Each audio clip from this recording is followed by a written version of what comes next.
ಕೊತ್ವಾಲ್ Ramachandra murder ಕೇಸಲ್ಲಿ ಅವರು ಬಾಯ್ಜತ್ ಬರಿ ಅಂತಾರಲ್ಲ, ನಿರ್ದೋಷಿಯಾಗಿ ಹೊರಗಡೆ ಬಂದಿದ್ದಾರೆ.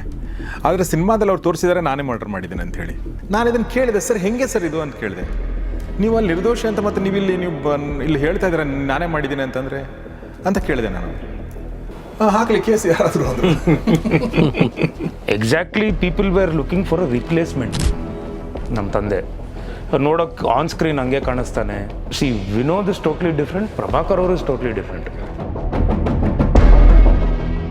In what way you are different from Prabhakar? Nice question. First time somebody is asking me ಈ ಥರದ್ದೊಂದು ಇದರಲ್ಲಿ. ಅಲ್ಲೇನಾಯಿತು, ಎಕ್ಸ್ಪೋಜರ್ ಎಲ್ಲೂ ಸಿಗಲಿಲ್ಲ ನನಗೆ. ನಾನು ಎಲ್ಲೂ ಹೋದ್ರೂ ಬೇಡ ಬೇಡ ಬೇಡ ಬೇಡ ಬೇಡ ಸರಿ ಬೇಡ ಹೋಗೋದು ಬೇಡ. ಯಾರು ಬೇಡ ಹೋಗೋದು? ಈಗ ಬಲರಾಮನ ಕಥೆಯನ್ನು ನಾವು ಯಾಕೆ ತಿಳ್ಕೊಳ್ಬೇಕು ಅನ್ನೋದೊಂದು ಪ್ರಶ್ನೆ ಬಂದರೆ ಏನು ಹೇಳ್ತೀರಿ ಚೈತನ್ಯ? ಅಂಡರ್ವರ್ಲ್ಡಿನ ಯಾವುದೇ ಸಂಪರ್ಕ ಇರಲಿಲ್ಲ. ನಾನೇನು ಅಂಡರ್ವರ್ಲ್ಡ್ ನಾನು ನೋಡಿದೆ, ಅದು ಅಗ್ನಿಶ್ರೀಧರ್ ಅವ್ರ ಮೂಲಕ ನಾನು ನೋಡಿದ್ದು. ಒಂದು ರೀತಿ ಒಳಸಂಚುಗಳು, ಅಲ್ಲಿನ ಪವರ್ ಗೇಮ್ಸು, ಅರ್ಥ ಆಗದೆ ಇರೋವಂಥ ದುಡ್ಡು ಕಾಸಿನ ವ್ಯವಹಾರಗಳು, ಅದನ್ನು ಮೊದಲು ನೋಡ್ತಾ ನೋಡ್ತಾ ಕಡೆಗೆ ಆ ಊರನ್ನೇ ಆಳುವಂಥ ಮಟ್ಟಕ್ಕೆ ಬೆಳೆಯೋದಿದೆಯಲ್ಲ, ಆ ಕತೆ ಬಲರಾಮಂದಾಗಿತ್ತು. ನಿಮ್ಮ ತಂದೆಗೆ ನಿರೀಕ್ಷೆಗಳು ಭಾರ ಇರಲಿಲ್ಲ, ಯಾಕಂದರೆ ಪ್ರಭಾಕರ್ ಅಂತ ಯಾರು ಗೊತ್ತೇ ಇಲ್ಲ, ಅವ್ರು ಟೈಗರ್ ಆಗಿದ್ದು ಆಮೇಲೆ. ಬಟ್ ನೀವು ಹುಡ್ತಾನೆ ನೀವು ವಿನೋದ್ ಪ್ರಭಾಕರ್ ಅಲ್ಲಿ ಬಂದುಬಿಡುತ್ತೆ. ಬಾಸ್ ತಂದೆನ ಬಾಸ್ ಅಂತಲೇ ಕರೆಯೋರು ಆ ಟೈಮಲ್ಲಿ. ಇವ್ರನ್ನ ಬಾಸ್ ಅಂತಾನೆ. ಬಾಸ್ ಅಣ್ಣ ವೇಟ್ ಮಾಡ್ತಾರೆ ಕಾರಲ್ಲಿ, ನೀವು ನೋಡ್ಬೇಕಂತೆ. ಇವರು ಯಾರು? ಕೊತ್ವಾಲ್ ರಾಮಚಂದ್ರ ಅವರು ಅಲ್ಲಿದ್ದಾರೆ, ಹೈಡೌಟಲ್ಲಿದ್ದಾರೆ. ನೋಡಕ್ ಒಳ್ಳೆ ಸಿನಿಮಾ ಹೀರೋ ಇದ್ದಂಗಿದ್ದಾನೆ. ಇವನು ಬಿಂಡನ್ ಮರ್ಡರ್ ಮಾಡಿದ್ನ. ಬೆಂಗಳೂರಿಗೆ ಬರೋರೆಲ್ಲ ಇದೇ ಇಬ್ಬರ ಮೇಲೆ ಇರ್ತಾರೆ.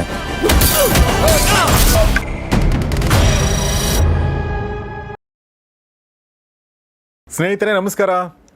ಗೌರಿ ಶಕ್ಕಿ ಸ್ಟುಡಿಯೋದ ಈ ಸಿನಿಮಾ ಸಂದರ್ಶನಕ್ಕೆ ನಿಮಗೆಲ್ಲ ಸ್ವಾಗತ. ನಾನು ಗೌರಿ ಶಕ್ಕಿ. ನಮ್ಮ ಜೊತೆಗೆ ಇವತ್ತು ಇಬ್ಬರು ಅದ್ಭುತವಾದ ಪ್ರತಿಭಾವಂತರಾದಂಥ ಮತ್ತು ಭಾಳ ಇಂಟ್ರೆಸ್ಟಿಂಗ್ ಆಗಿ ಮಾತಾಡುವಂಥ ವ್ಯಕ್ತಿಗಳಿದ್ದಾರೆ.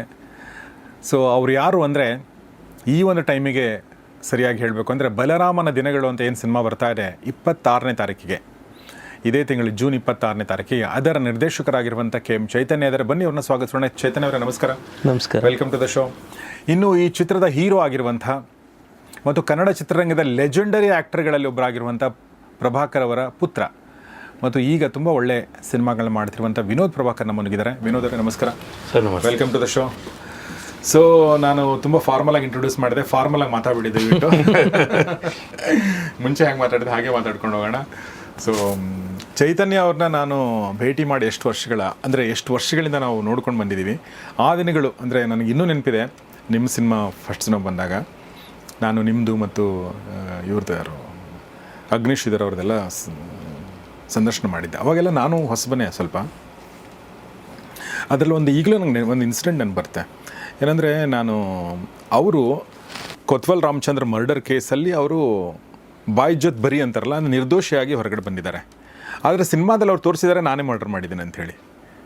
ಸಿನಿಮಾದಲ್ಲಿ ಅವರೇ ತೋರಿಸಿದ್ದಾರೆ ನಾನೇ ಮರ್ಡರ್ ಮಾಡಿದ್ದೀನಿ ಅಂತ. ಬಟ್ ಕೋರ್ಟಲ್ಲಿ ಮಾತ್ರ ಅವರು ನಿರ್ದೋಷಿಯಾಗಿ ಬಂದಿದ್ದಾರೆ. ನಾನು ಇದನ್ನು ಕೇಳಿದೆ, ಸರ್ ಹೆಂಗೆ ಸರ್ ಇದು ಅಂತ ಕೇಳಿದೆ. ನೀವು ಅಲ್ಲಿ ನಿರ್ದೋಷಿ ಅಂತ ಮತ್ತು ನೀವು ಇಲ್ಲಿ ಹೇಳ್ತಾ ಇದ್ದೀರ ನಾನೇ ಮಾಡಿದ್ದೀನಿ ಅಂತಂದರೆ ಅಂತ ಕೇಳಿದೆ ನಾನು.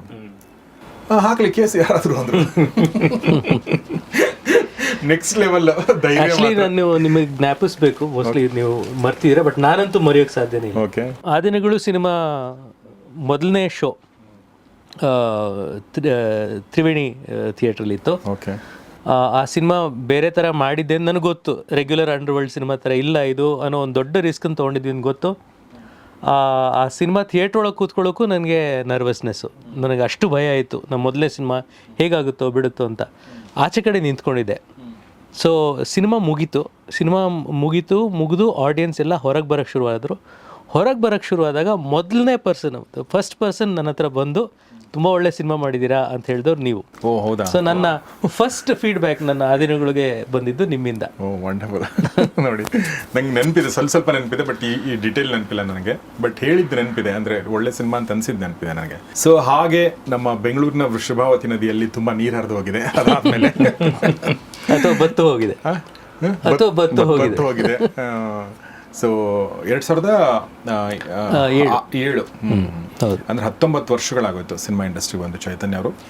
ಈಗ ಮತ್ತೊಂದು ಅಂಡರ್ವರ್ಲ್ಡ್ ಸಿನಿಮಾ ಮೂಲಕ ಅವ್ರು ಬಂದಿದ್ದಾರೆ, ಬಲರಾಮನ ದಿನಗಳು ಅಂಥೇಳಿ. ಅಗೇನ್ ಬಟ್ ಏನಂದರೆ 2007 ಬೇರೆ ಇರುತ್ತೆ, 2026 ಬೇರೆ ಇರುತ್ತೆ, ಜಗತ್ತು ಬದಲಾಗಿರುತ್ತೆ. ಹೀಗಾಗಿ ಸಿನಿಮಾ ಕೂಡ ಬದಲಾಗಿರುತ್ತೆ. ಸೊ ಅದನ್ನೇನು ಮಾಡಿದ್ದಾರೆ ಅದನ್ನು ಕೇಳ್ತೀನಿ. ಅದ್ರ ಜೊತೆಗೆ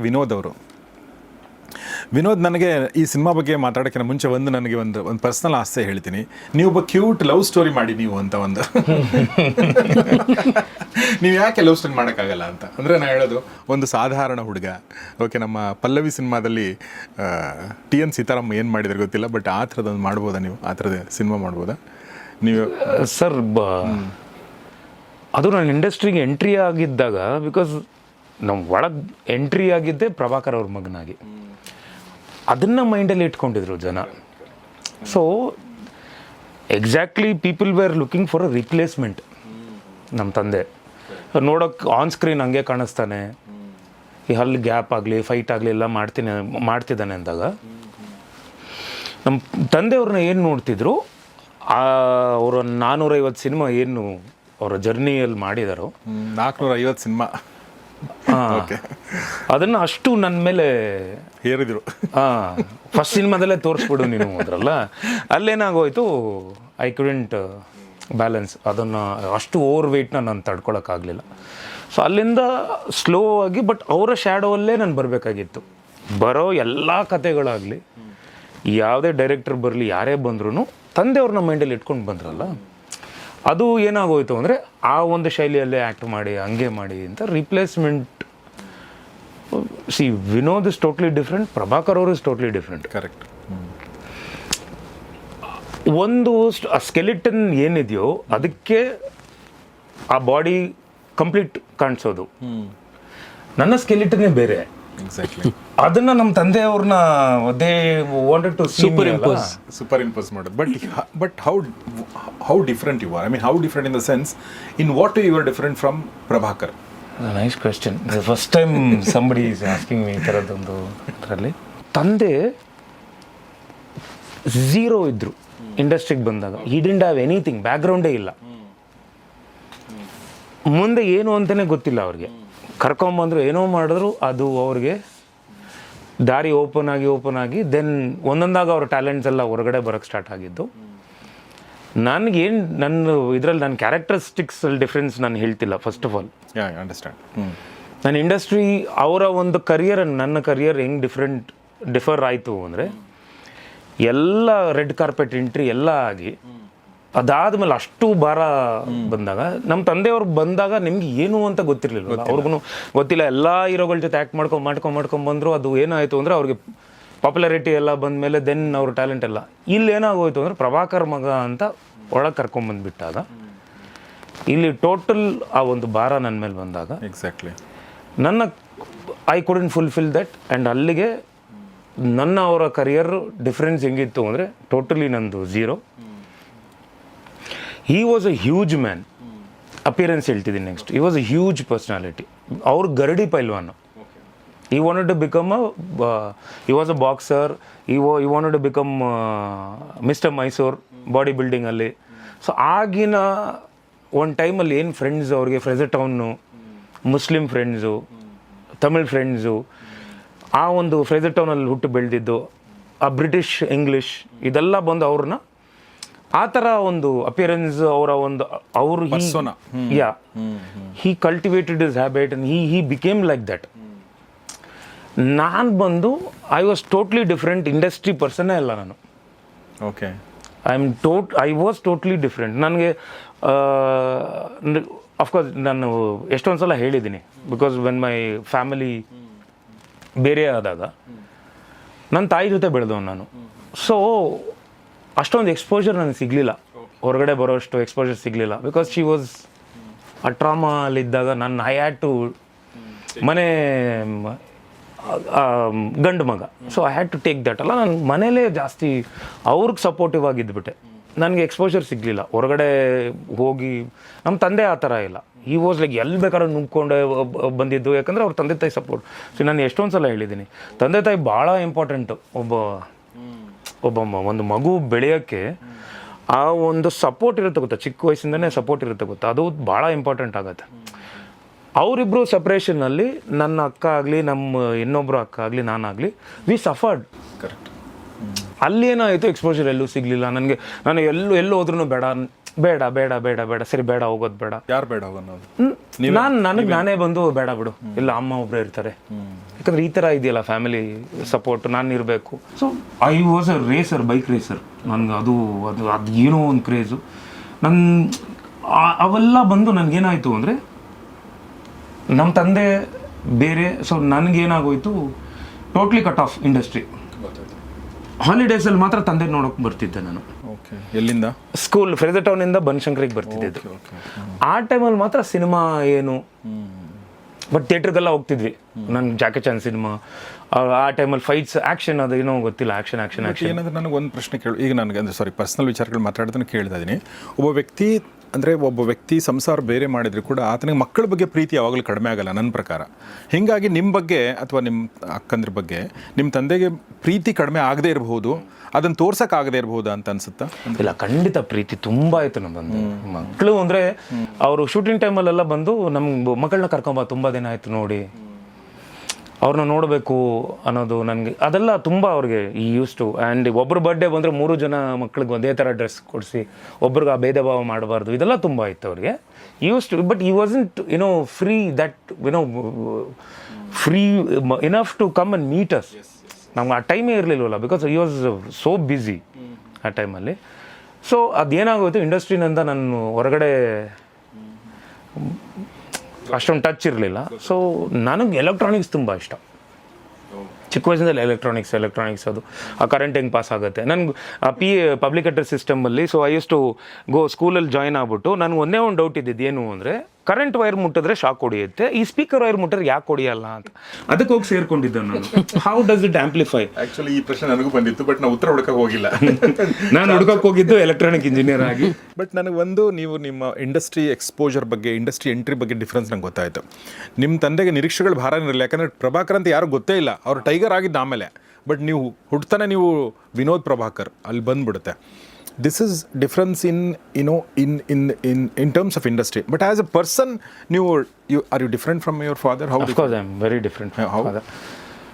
ಅವರು ಪಾಯಿಂಟ್ ಎ ಇಂದ ಬರ್ತೀನಿ. First thing, short temper. Okay, ಅವ್ರಿಗೆ ಹೌದಾ? ತುಂಬ. ಆ್ಯಂಡ್ ಇಮಿಡಿಯೇಟ್ ಅದು ಝೀರೋಗೆ ಬಂದ್ಬಿಡೋದು, ಪಟ್ ಅಂತ ರೇಸ್ ಆಗಿ ಪಟ್ ಅಂತ ಬರೋದು. ನಾನು ತುಂಬ ತಾಳ್ಮೆಯಿಂದ ಯೋಚನೆ ಮಾಡ್ತೀನಿ.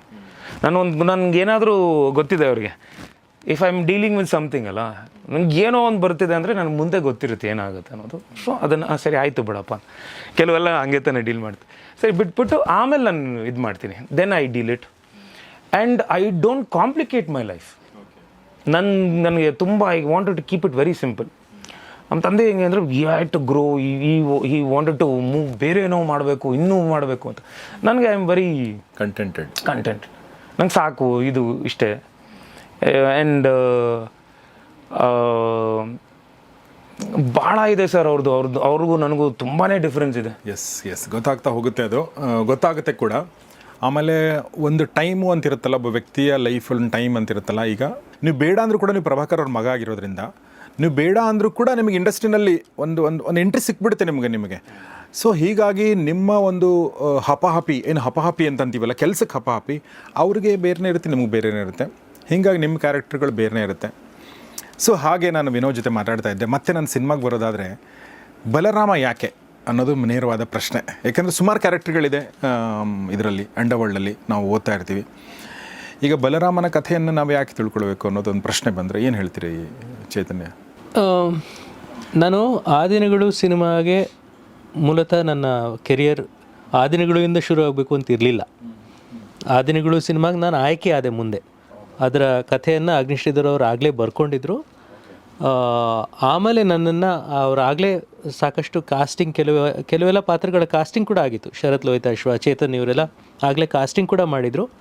ಆಗ ಶ್ರೀಧರ್ ಅವರು ನನ್ನ ಆ ಸಿನಿಮಾಗೆ ನಿರ್ದೇಶಕನಾಗಿ ಆಯ್ಕೆ ಮಾಡ್ಕೊಂಡಿದ್ದು. ಹಾಗೆ. ಸೊ ಆದ್ದರಿಂದ ನನಗೆ ಶ್ರೀಧರ್ ಅವ್ರ ಮೂಲಕ ನಾನು ಅಂಡರ್ವರ್ಲ್ಡ್ನ ನೋಡೋಕ್ಕೆ ಸಾಧ್ಯ ಆಯಿತು. ನನಗೆ ನಾನು ಬಂದಂಥ ಒಂದು ಅಕಾಡೆಮಿಕ್ ಬ್ಯಾಕ್ಗ್ರೌಂಡಿಂದ ನನಗೆ ಅಂಡರ್ವರ್ಲ್ಡಿನ ಯಾವುದೇ ಸಂಪರ್ಕ ಇರಲಿಲ್ಲ. ನಾನೇನು ಅಂಡರ್ವರ್ಲ್ಡ್ ನಾನು ನೋಡಿದೆ ಅದು ಅಗ್ನಿಶ್ರೀಧರ್ ಅವ್ರ ಮೂಲಕ ನಾನು ನೋಡಿದ್ದು. ಅಗ್ನಿಶ್ರೀಧರ್ ಅವರ ಕನಸು ಆ ದಿನಗಳು, ಆ ಕನಸಿಗೆ ರೆಕ್ಕೆ ಕೊಡುವ ಕೆಲಸವನ್ನು ನನಗೆ ಅವರು ವಹಿಸಿದ್ರು. ಅದು ನಾನು ಮಾಡಿದ್ದು. ಆ ದಿನಗಳು ಎಷ್ಟು ದೊಡ್ಡ ಯಶಸ್ಸನ್ನು ಕಾಣ್ತು ಅಂದರೆ ಅದಾದಮೇಲೆ ನಾನು ಪ್ರಜ್ಞಾಪೂರ್ವಕವಾಗಿ ಅಂಡರ್ವರ್ಲ್ಡ್ ಸಿನಿಮಾಗಳಿಂದ ದೂರ ಉಳಿದೆ. ಯಾಕೆಂದ್ರೆ ನಾನು ಏನೇ ಸಿನಿಮಾ ಮಾಡಿದರೂ ಅದನ್ನ ಮತ್ತೆ ಆ ದಿನಗಳಿಗೆ ಕಂಪೇರ್ ಮಾಡ್ತಾರೆ ಅನ್ನೋದಿತ್ತು. ಆದ್ದರಿಂದ ಈಗ 18 ವರ್ಷ ಆಗಿತ್ತು. ಅಂದರೆ ಈಗ ಪ್ಯಾಂಡಮಿಕ್ ಟೈಮ್ ಒಂದು 20s 2020 ಟೈಮಲ್ಲಿ ಹೇಗಿದ್ರು ಮನೇಲಿ ಕೂತಿದ್ದಾಗ I started reading up a lot. ಇರೋ ಅಂಡರ್ವರ್ಲ್ಡ್ ಬಗ್ಗೆ ಇರೋ ಪುಸ್ತಕಗಳನ್ನೆಲ್ಲ ಓದೋಕ್ಕೆ ಶುರು ಮಾಡಿದೆ. ಬರೀ ಕನ್ನಡ ಪುಸ್ತಕಗಳು ಮಾತ್ರ ಅಲ್ಲ, ಬೇರೆ ಬೇರೆ ಹುಸೇನ್ ಝೈದಿದು ಬೊಂಬೈ ಟು ಡೋಂಗ್ರಾ ಆ ಥರದ್ದೆಲ್ಲ ಒಂದಷ್ಟು ಪುಸ್ತಕಗಳಿದೆ.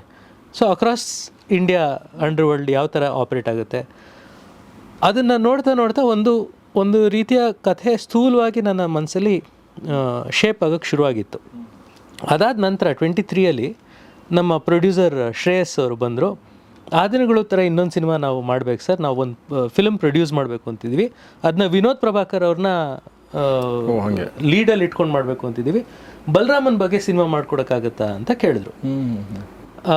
ಆಮೇಲೆ ಅವರು ಬಲರಾಮ ಯಾವ ಊರಲ್ಲಿ ಇದ್ದರು ಬೆಳೆದ್ರು ಅದೇ ಊರಿನವರು, ಪದ್ಮಾವತಿಯವರು. ಸೊ ಪದ್ಮಾವತಿ ಮತ್ತು ಶ್ರೇಯಸ್ ಇಬ್ಬರು ಈ ಸಿನಿಮಾನ ನಿರ್ಮಾಣ ಮಾಡಿರೋರು. ಅವ್ರು ಕೇಳಿದಾಗ ಹೇಗಿದ್ರು ನಾನು ಸಾಕಷ್ಟು ಹೋಮ್ವರ್ಕ್ ಮಾಡ್ಕೊಂಡಿದ್ದೆ. ಸೊ ಈ ಬಲರಾಮ ಅನ್ನೋ ಕ್ಯಾರೆಕ್ಟರ್ ಮೂಲಕ ನಾನು ಇಡೀ ಅಂಡರ್ವರ್ಲ್ಡ್ನ ಕಥೆಯನ್ನು ಹೇಳಿದ್ರೆ, ಅಂದರೆ ಒಂದು ದಶಕದ ಬೆಂಗಳೂರಿನ ಇತಿಹಾಸವನ್ನು ಕಟ್ಕೊಡೋ ಹಾಗಿದ್ರೆ ಬಲರಾಮನ ಮೂಲಕ ಯಾವ ಥರ ಇರ್ಬೋದು ಅಂತ ನಾನು ಯೋಚನೆ ಮಾಡಿದೆ. ಹಾಗಂತ ನಾನು ಆ ದಿನಗಳಿಗೂ ಇದಕ್ಕೂ ಒಂದು ದೊಡ್ಡ ಡಿಫ್ರೆನ್ಸ್ ಏನಂದರೆ ಅದು ಸಂಪೂರ್ಣ ಅಥೆಂಟಿಕ್ ರಿಯಲ್ ಸ್ಟೋರಿ.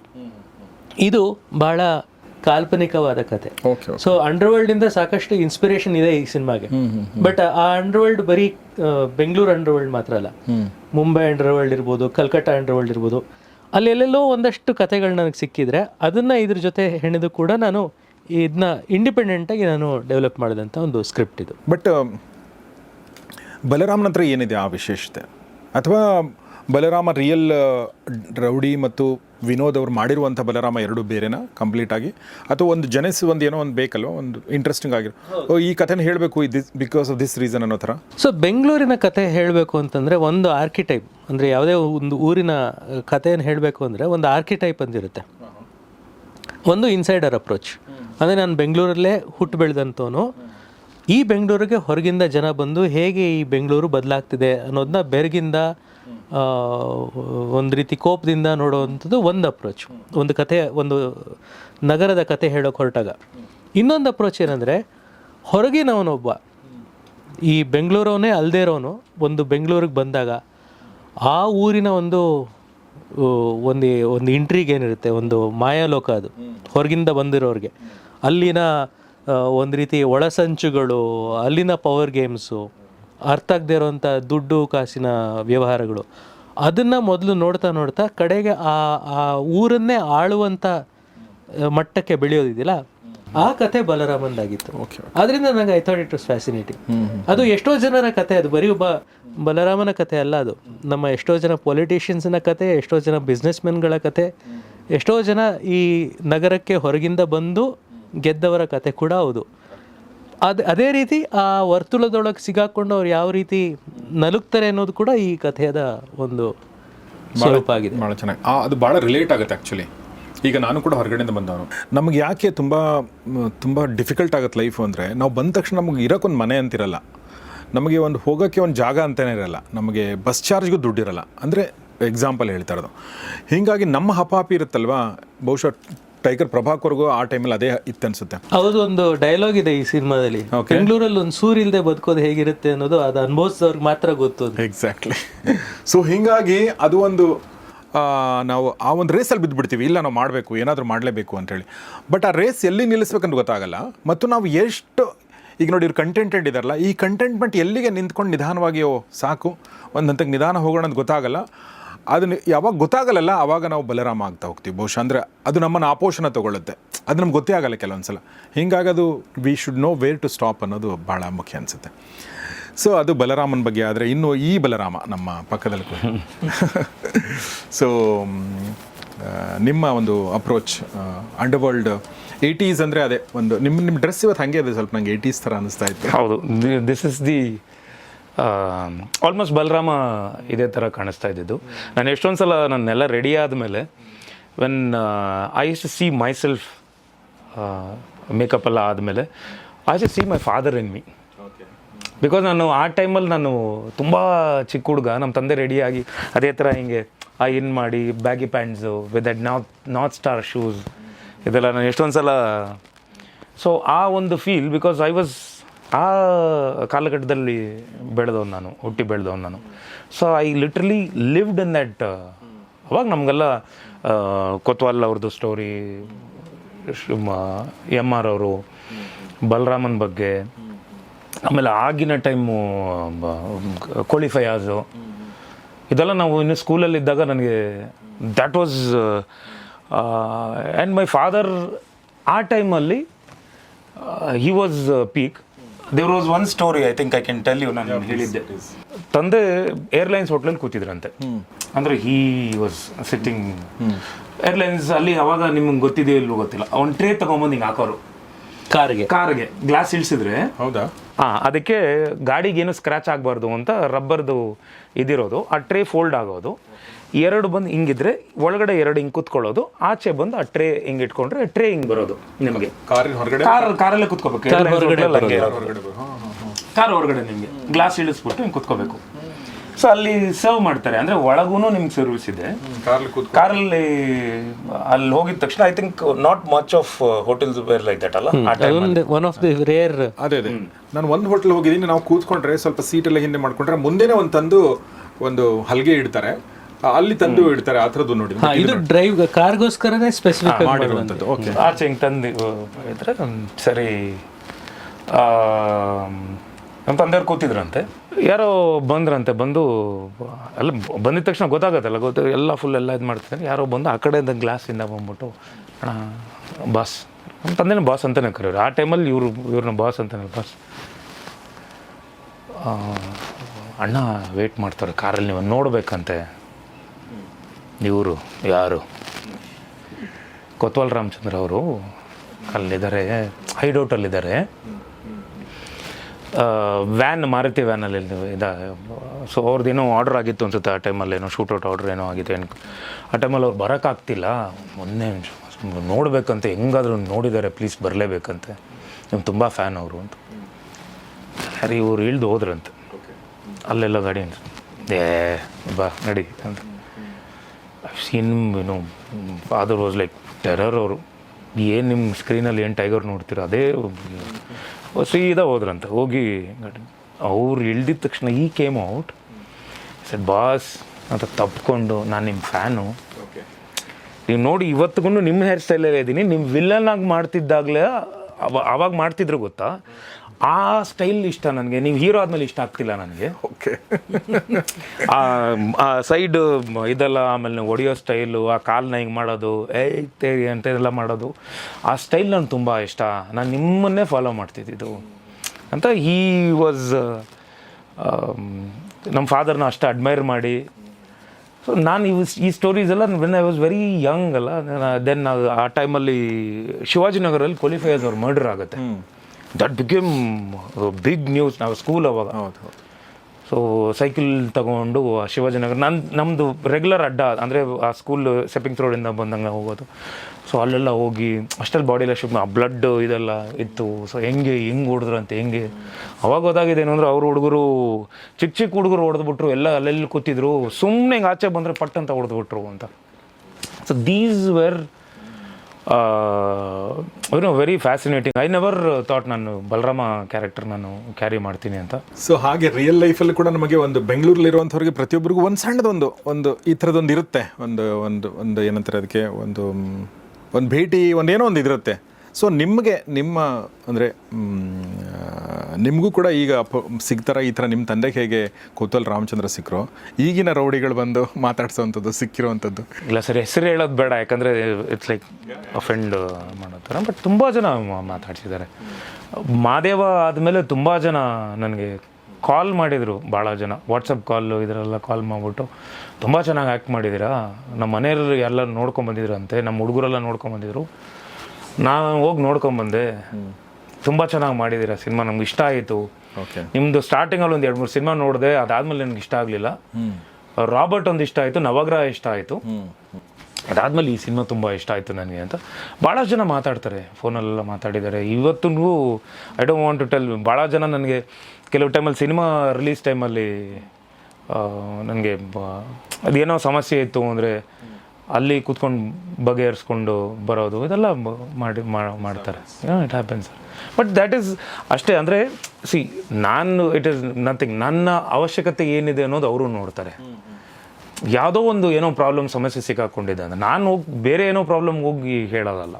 ಈಗ ಒಂದು ಸಿನಿಮಾ ಏನೋ ಜಗಳ ಆಡ್ತಿದ್ದಾರೆ ಇಬ್ಬರು, ಏನೋ ಒಂದು ಪ್ರಾಬ್ಲಮ್ಗಳಾಗ್ತಿದೆ, ಅಥವಾ ಸ್ಟೇ ಆರ್ಡರ್ಗಳೇನೋ ಬಂದ್ಬಿಡುತ್ತೋ, ಅಥವಾ ಸಿನಿಮಾ ರಿಲೀಸ್ ಆದರೆ ದುಡ್ಡು ಬರುತ್ತೆ ಅಂದಾಗ ಆ ಟೈಮಲ್ಲಿ ನನಗೆ ತುಂಬ ಸಪೋರ್ಟ್ ಮಾಡಿದ್ದಾರೆ. ಸೊ ಇದು ಬಲರಾಮನ ದಿನಗಳ ಬಗ್ಗೆ ನಾವು ಮಾತಾಡ್ತಾ ಇದ್ವಿ.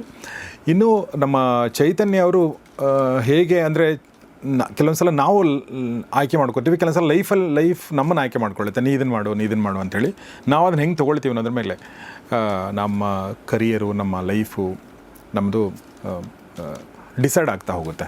ಇನ್ನು ನೀವು ಕೂಡ ಬೆಂಗಳೂರಲ್ಲಿ ಹುಟ್ಟಿ ಬೆಳೆದಿರೋದ್ರಿಂದ ನಿಮಗೆ ಅಗ್ನಿಶ್ರೀಧರ್ ಅವರಿಗೆ ಅವರ ಒಂದು ನಿಮ್ಮ ಲೈಫಲ್ಲಿ ಎಂಟ್ರಿ ಕೊಡೋಕ್ಕಿಂತ ಮುಂಚೆ, ಇನ್ ದ ಸೆನ್ಸ್ ನಿಮ್ಮನ್ನ ಭೇಟಿ ಹಾಕೋಕ್ಕಿಂತ ಮುಂಚೆ ನಿಮಗೆ ಈ ಥರದ್ದು ಎಲಿಮೆಂಟ್ಗಳ ಪರಿಚಯ, ನಡನಾಟ, ನಂಟು ಏನಾದರೂ ಇತ್ತಾ ಚೈತನ್ಯ?